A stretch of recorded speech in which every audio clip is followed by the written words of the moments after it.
The Washington Art Association, WA, based in Washington Depot, Connecticut, is hosting an art event this summer and fall featuring stunning sculptures by the likes of Frank Stella, Julian Schnabel, Caio Fonseca, Wendell Castle, William Talbot, Mark Mennin, Fitzhugh Karol, and a host of other top talents, from the obvious to the emerging.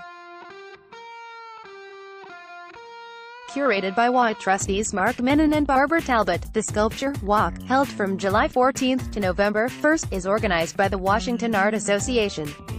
The town of Washington Depot, to exhibit here, especially under Mennin's curatorship, will lend a bucolic spaciousness beyond the white box gallery, to ponder what it is that sculptors do with form, light and air, said Fonseca.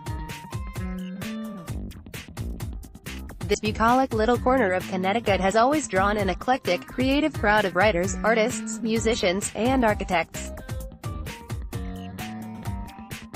Jasper Johns, Alexander Calder, Philip Roth, Meryl Streep, and Jim Dine, to name a few, have chosen to live in Litchfield County.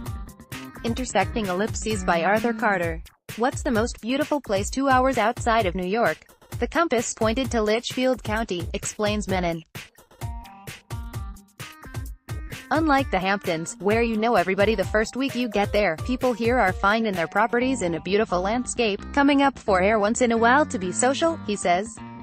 The sculpture walk was conceived by co-curator Talbot, as a way to get people out of their cars, allow them to explore and discover the town. Her idea has since mushroomed into a community-wide effort, transforming a tiny, peaceful village into an outdoor gallery. 61 pieces from 40 sculptors ranging in age from 23-year-old Jake Perron to 95-year-old Tim Prentice are dotted throughout Washington Depot, a hamlet resting at the foothills of the Berkshire Mountains about 80 miles north of New York City. Stella's stainless steel star with square tubing sits in front of the local market. Prentice's attenuated wire mesh and steel spider Charlotte lurks near a picnic table, and Philip Grousman's fiberglass bust of a woman, called Heather, greets customers as they grab some lunch at gourmet eatery The Pantry.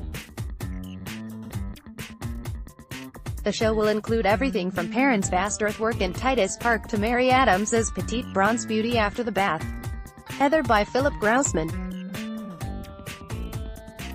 A beautiful New England summer day is the best possible backdrop that there is for sculpture, says Karol.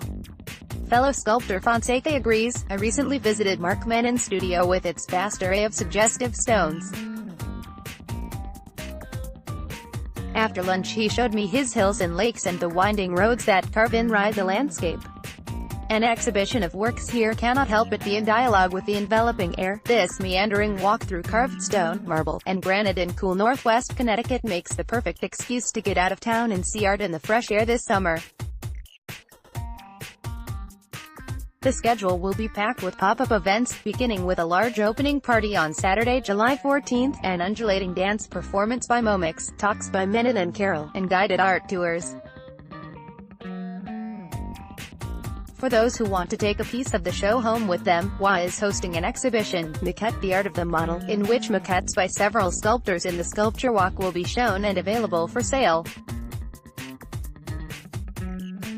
And for those whose favorite holiday is Halloween, WA is hosting a costume soiree closing party on October 27, when guests come dressed as a sculptor or a piece of sculpture. Explore Washingtons.com here with the other highlights from the sculpture walk. Modular form by Caio Fonseca. Barbara Bush skipping down the Champs-Élysées by Julian Schnabel. Female torso by Ned Smith. New moves by Daniel Murray. Wilhelm by Peter Muehlhauser. Mykonos by William Talbot. Related, here's what to do in the Hamptons this summer.